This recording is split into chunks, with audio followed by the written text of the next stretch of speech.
Hello students, welcome back. So today we'll start with the second chapter, that is matter around us pure.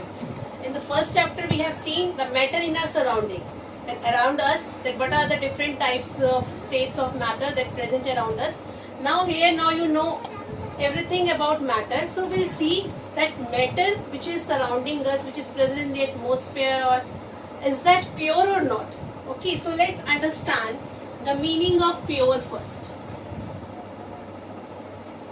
Okay, if I ask you that what's the meaning of pure, then your answer will be that which is, you can say, completely free of impurities.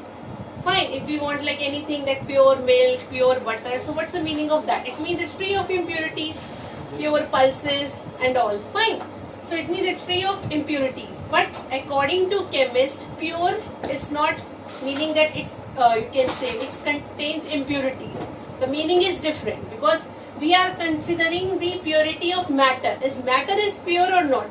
Fine, so it means it doesn't contain impurities. So pure, you can say it is having two meanings.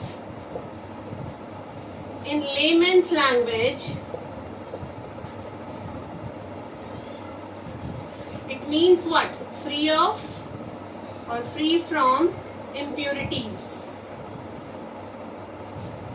Fine, but according to chemist,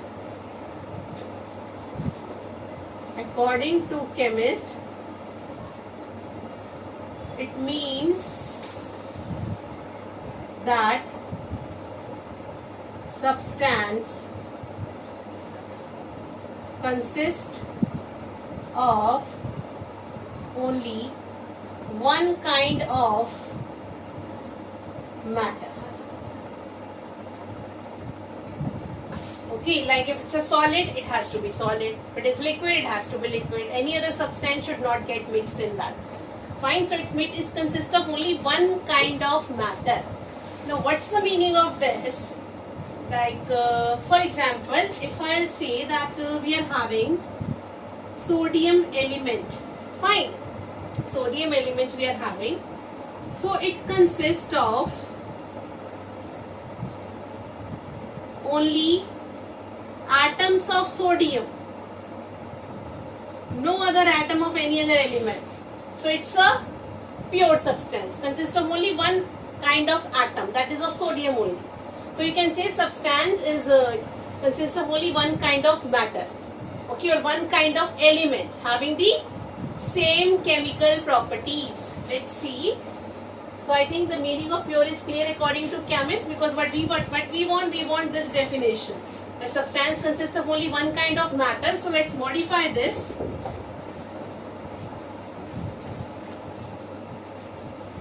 How to modify this? That pure substance is that substance which consists of only one kind of element. If element is of one kind, that is having same chemical properties, one kind of element having same chemical properties. Fine, this is the meaning of pure substance. Now in the first chapter, when we have started, then we have classified the matter. That physical classification and chemical classification. So at that time I told you that physical classification is the complete first chapter, and the chemical classification of the matter is we will be studying in the second chapter. So let's see classification.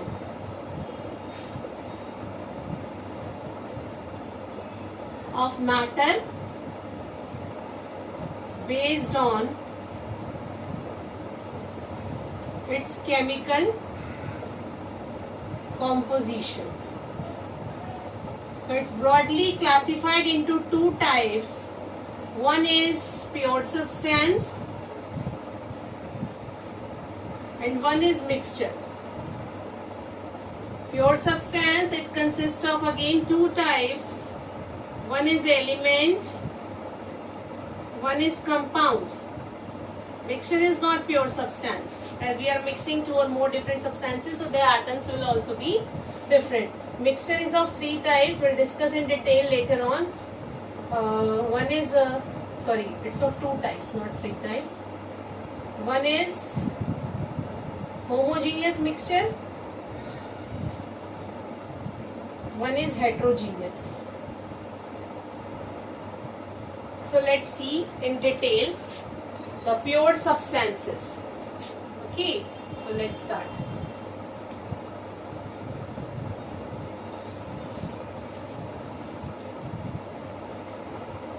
So again, as we have started with the pure substance,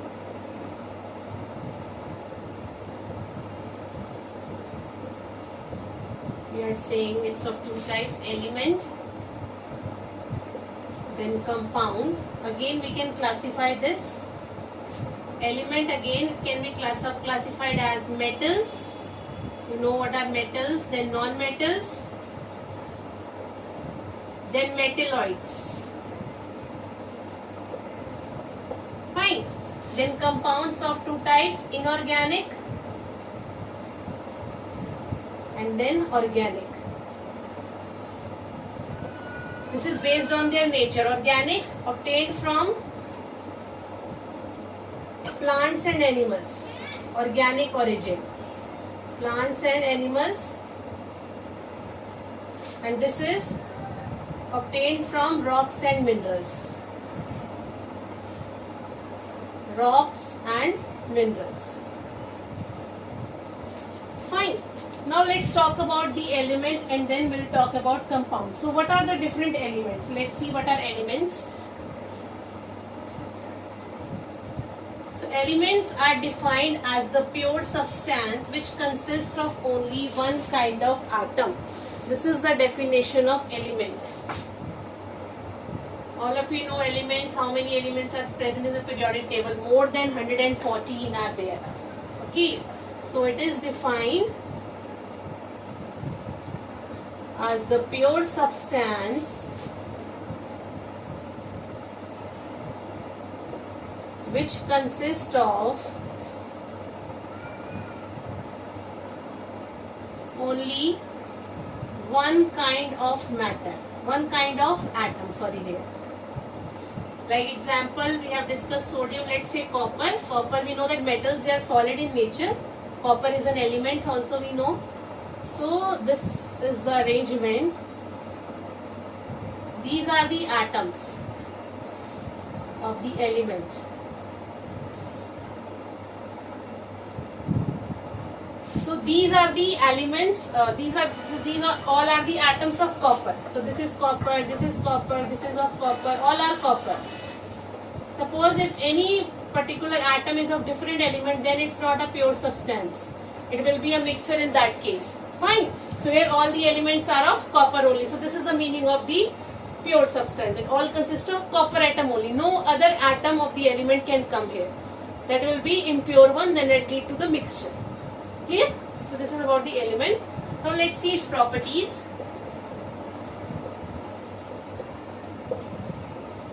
Now elements,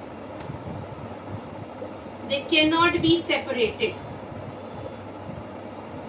Cannot be separated into its constituents. Elements cannot be separated into its constituents, that is its atoms. They cannot be separated. Like if you want to separate this atom, it's not possible at all. So they cannot be separated into its constituents.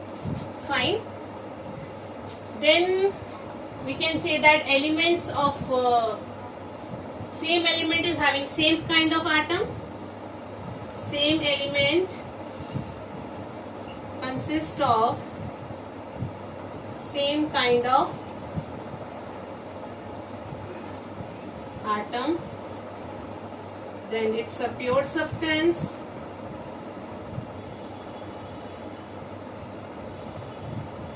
Fine. So this is all about the elements. I hope it's clear to everyone. Now let's see the different elements which are present in the nature. Most of you know very well So we'll see in the form of metals, non-metals, and the metalloids. So let's see metals, then non-metals. Fine. So metals, you know, if we see the properties of metals, you know, they are the hard substance except sodium, potassium, etc. Non-metals, they are soft in nature. So many properties are there, physical properties of metals and non-metals. Then next you can say metals, they have shiny appearance.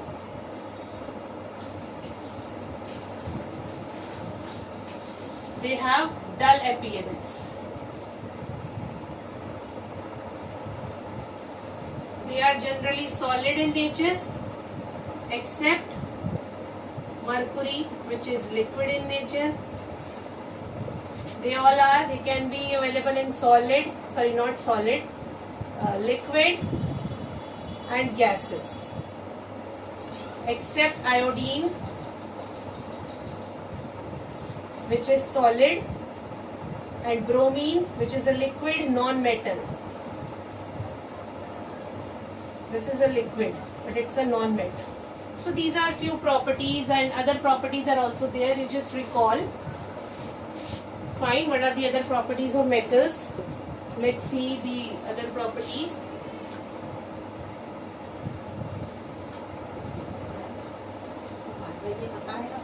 Metals, we know that they are lustrous. Okay, that this we have discussed. They are good conductors. They are bad conductors. Exceptions are also there. Then they are, you can say, ductile and malleable. They are non-ductile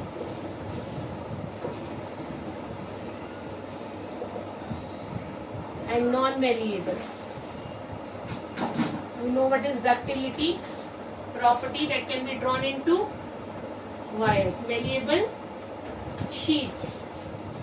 Okay, ductility and malleability. Then let's see the examples, or other properties are also. Let's see the other properties. Good conductors, ductility and all.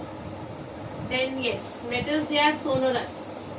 When we beat metal with the hard substance, they are not sonorous. They do not produce any sound. Sonorous related to sound. So they produce sound, they do not produce any sound. So this is the meaning. So let's see the other things.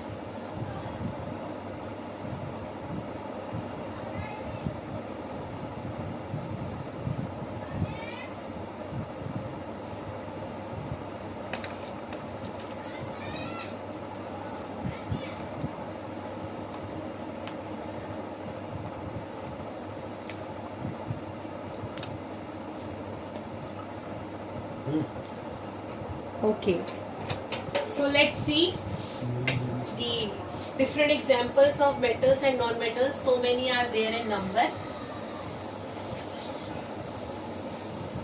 Like metals, so many are, you know, from everyday life. Can name copper, iron. Symbols we'll learn later on, but here also you can write Cu, iron, Fe, then zinc, Zn, aluminium, Al, sodium, Na, magnesium, and so on. So many are there. More in number, you can say, write many, as many you can. Then non-metals around us, starting from oxygen that we breathe, capital O. Then nitrogen present in the atmosphere, capital N. Then sulfur, capital S. Then carbon, capital C. Then bromine,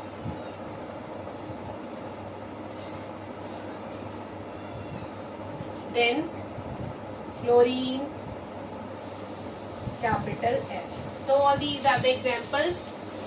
Rest you can write on your own. So many are there. Argon is a normal gas. Manganese is there, potassium, calcium, magnesium, then you can say barium, strontium, all these are metals. You can see the periodic table and try to write the metals and the non-metals. Then let's see what are metalloids. So all these, whatever we are studying, these are the examples of elements. Metalloids. Now metalloids, as the name suggests, these are those substances or those elements which behave as both, which possess the properties of both. Both means metal as well as non-metals. Metal and non-metals. Because they behave as metals, they show the properties of metal as well as non-metals. But most of the properties they show of the metal. So that's why they are known as metalloids. Fine. For example, say silicon, it's a metalloid. Germanium, it's a metalloid. Then you can say polonium, etc. It's polonium. Polonium. This is germanium. You see the periodic table. Zigzag line indicates the semi-metals. These are also known as semi-metals, means half metals. That's why metalloids. Because most of the properties are similar to metals. Silicon, all these are the examples of metalloids and so on. So this is all about the elements. Fine. So they all should consist of the same kind of atoms. Now let's talk about the compounds. What are compounds? What are the compounds? So let's talk about that.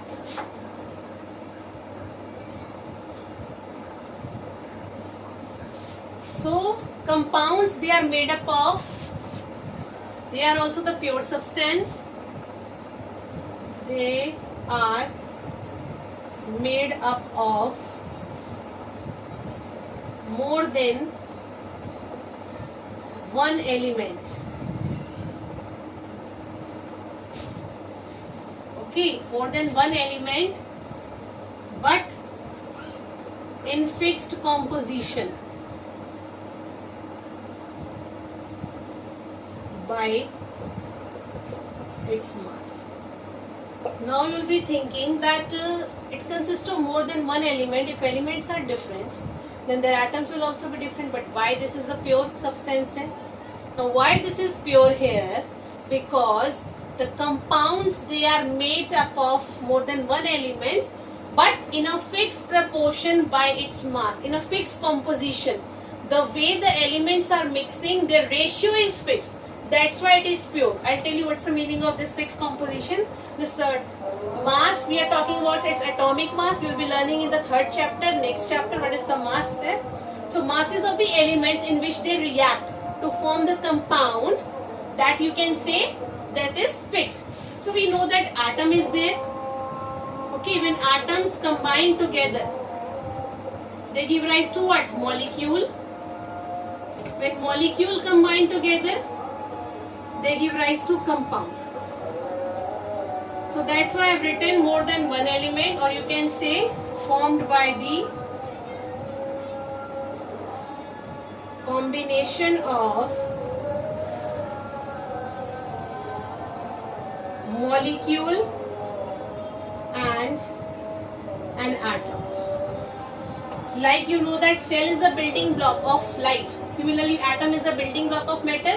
When cells combine, they form tissue. When tissue combine, they form organs. Like they keep on forming the other part of the system. Similarly here, atom when combined together, they form molecule. Molecule combined together gives you compound. Like this. When compounds are combined, then give rise to the reaction. So it's a chain. So this is a building block of matter here. Fine. So let's talk about the compounds, how they are formed. Before that, I'll tell you in brief about atom and molecules. As we know that atom we have seen from the first chapter is the smallest particle of the substance. So if say hydrogen atom is there, this is one atom of hydrogen. Atom of hydrogen. So when two hydrogen atoms combine together gives rise to hydrogen molecule. This is molecule. Hydrogen, one hydrogen molecule. One hydrogen molecule. This is the meaning of molecule. Now when molecule combine with the another molecule or with another atom give rise to compound. So this will form water here. Fine, this will tell you later on what are these coefficients and all. Basically it's to balance it. Because number of atoms has to be equal on both the sides. This will be learning in 10th standard. Fine. So this I am not discussing here. So this is the meaning here. So see, this is also one molecule of hydrogen, one molecule of oxygen, one molecule. Now this is one molecule of water, you can say, or it's a compound of water. It's a compound. So the ratio is fixed here. Hydrogen and oxygen, they are combining in a ratio of 2:1. So this ratio is fixed. They always combine into 2:1, then only the water is formed. If this ratio will change, it will become 3:1 or 3:2 or any other ratio, then water will not get formed. Any other substance gets formed. So that's why this substance is compound is a pure substance, because ratio is fixed. Fine. So this is the meaning. So let's have a look on its properties. Compounds, they can be, you can say,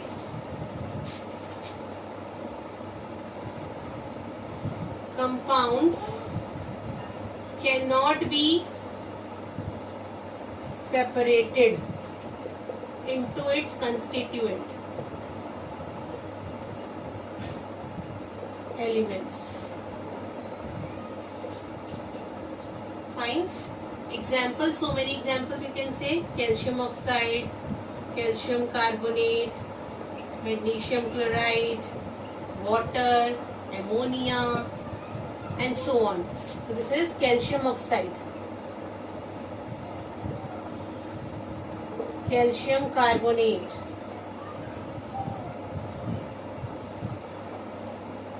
then magnesium chloride. This we will learn in the 4th chapter, how to name. This is water, we know, H2O, it's water, life, then ammonia. So this is all about compound. So many examples you can say. Now let's have a look at point we have discussed, its classification. Inorganic and organic compounds that we, you can say, obtained from nature, and one from compound, animal and plant origin. So let's have a look on its example. Inorganic and organic. Like organic, you know, sugar is there, glucose in the form of glucose. This is the organic compound, C6H12O6. Then sucrose is there, also it's a sugar, C12H22O11.